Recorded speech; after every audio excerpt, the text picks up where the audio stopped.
अच्छा जी, इस क्वेश्चन में कह रहे हैं कि एक बैटरी है जिसकी इंटरनल रेजिस्टेंस है और वो एक 250 ओम के रेजिस्टर के साथ कनेक्टेड है और करंट रेजिस्टर में इतना है और इस करंट को लेके मैंने चार्ज निकाल लिया। कह रहे हैं कि इस टाइम के दौरान 6 जूल्स ऑफ एनर्जी जो है वो इंटरनल रेजिस्टेंस के क्रॉस डिसिपेट हो रही है। एनर्जी यानी वर्क डन, ये मैंने लिख दिया। अब मैंने फार्मूला V=W/Q लगा कर, क्योंकि ये सीरीज़ सर्किट है तो there is only one path for the flow of charges, तो इसका मतलब है करंट पूरे सर्किट में कांस्टेंट होगा।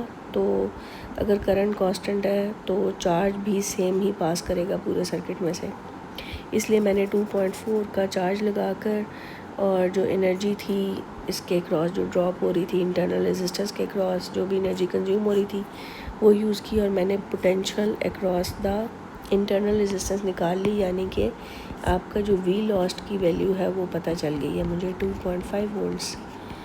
अच्छा, अब अगर मैं टर्मिनल पोटेंशियल भी निकाल लूँ तो टर्मिनल पोटेंशियल आपको पता ही है कि वो सर्किट का करंट 40 मिली एम्पियर है।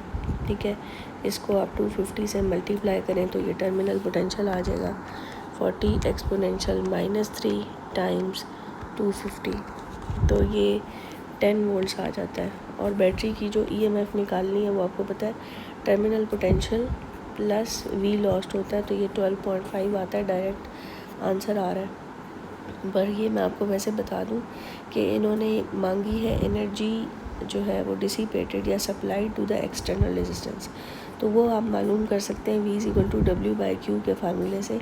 तो W आ जाएगा V/Q और पोटेंशियल ड्रॉप अभी आपने 10 वोल्ट्स मालूम किया है और जो चार्ज है इसका वो कितना है जी 2.5, तो ये तकरीबन 24 वोल्ट्स आ रहा है, तो ये डी पार्ट है।